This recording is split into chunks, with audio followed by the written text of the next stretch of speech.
So the old classic way, I'm going to tell you how it works, and I used it so many times since 2010.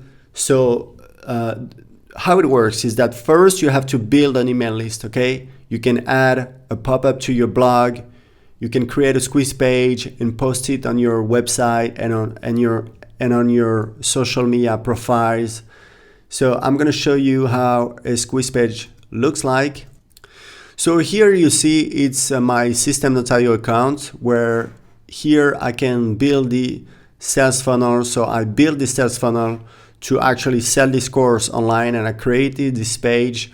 So I haven't chosen the template yet, okay? I can choose between all these templates, and all these templates are actual squeeze pages, okay? So a squeeze page, it's a page whose goal is to get email addresses from the visitors, okay? So it works great because on a squeeze page, usually you don't have any link, you just have a form so that visitors enter their email address, and that's why they're so efficient, because we don't give the opportunity to people to actually, so you see, now I have my squeeze page here, and people can just enter their name and email address. Actually, I don't use this. I don't use the name field usually. You know, I just like to have the email address, and that's it. And I can save the changes. Okay, so that's a squeeze page, and it converts usually between 20 to 55, 60%. Why? Because you don't have any like distracting links. There is just one action that people can take. It's subscribing to the opt-in form. Okay, so that's why they're so efficient.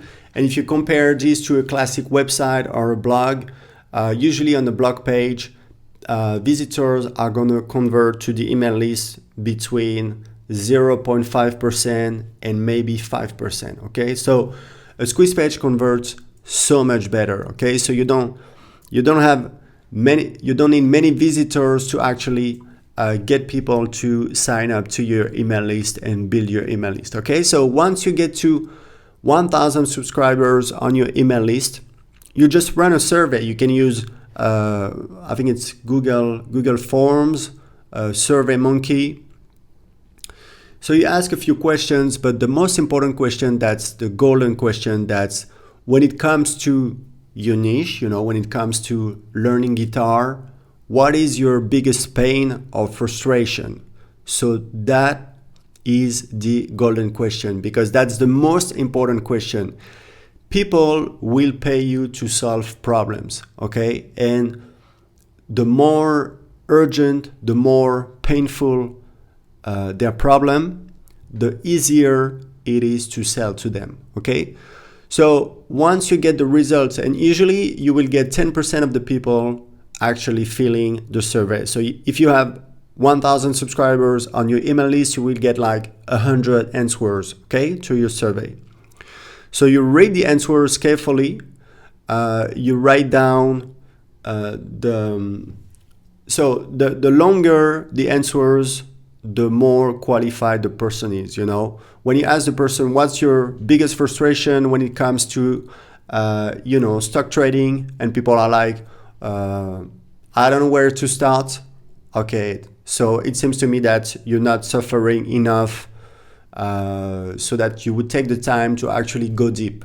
Because on the opposite side, you will have people actually writing a lot to you, like, oh, you know, I've been trying for a year, and I tried this and this, and I feel that my life is a failure. You know, this is a much more qualified customer, because obviously he's feeling a lot of pain, okay? So he's a lot more willing to actually pay to get a solution. So that's how it works. What you sell, at the end of the day, what you sell a solution to a problem. So it's very important to actually read the answers carefully.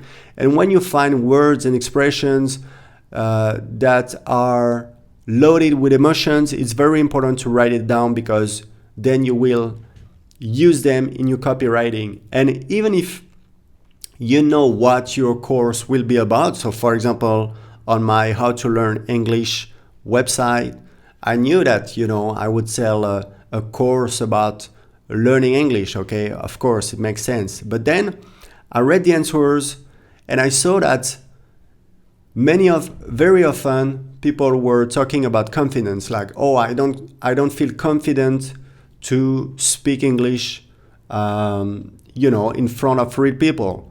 I don't feel confident in English, So I was like, okay, we have something, something interesting here.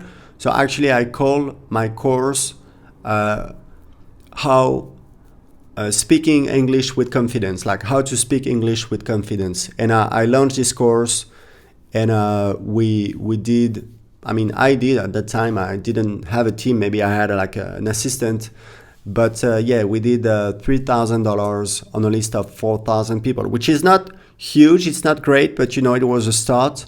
And then I added more offers, and I built this blog up to $3,000 per month, but like on autopilot. Like every day I had like 160 people subscribing to the email list.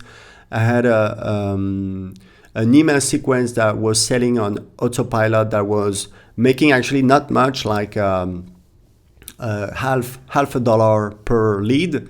And then I have one assistant actually running promotions on our email list each week and writing down the results. So the course content should be structured in a logical way so that you take people from point A to point B. Okay, so for example, if you're selling a course about how to get a girlfriend, step 1 could be get the right mindset. Step 2, get a makeover so you look good. Step 3, start going out and making friends, because if you're a cool guy, it's more attracting that if you're by yourself in your living room. So step 4 could be like start getting dates. Step 5, get good at dating, So, for your prospective customer, you're showing him that there is like a way to get to where he wants to be, okay?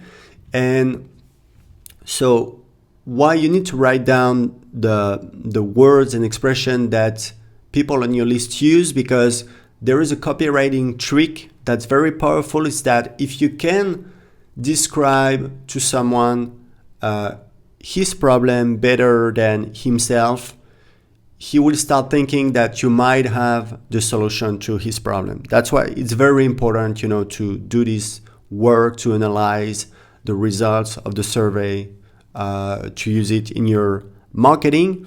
And again, even if you know what will be the course, you need to do this work so you can actually find the right name for your course, write the sales page, find the right positioning for your course. Okay.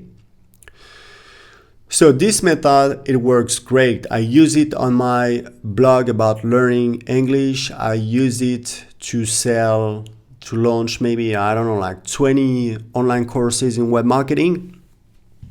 So it's building your audience, your email list, creating an online course, writing a sales page, writing launch emails.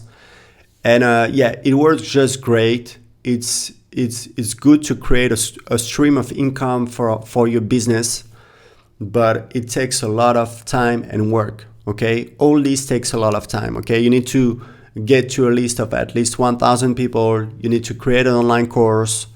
And actually what you can do is that you can pre-sell your course, and it's great. And if you want to go this way, I strongly recommend that you don't actually create the course before selling it.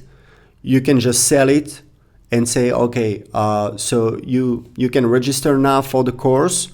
If you register today, you will get like a special price and a bonus, and the course itself will be available like 1 week from now. Okay, so this way you can find out if there is actually enough demand for your course before investing time into building it. So that's very important. It's a great advice. I've done it, several times. It works great. Absolutely no problem at all. People understand. And you can make sales So it's what we did actually the first time I sold an online course, my How to Make Money blogging course. I was getting some help from a marketing consultant, and he's the one who helped me launch this product because I had never launched a product. I was back in September of 2010, so it's been a while. And yeah, we did.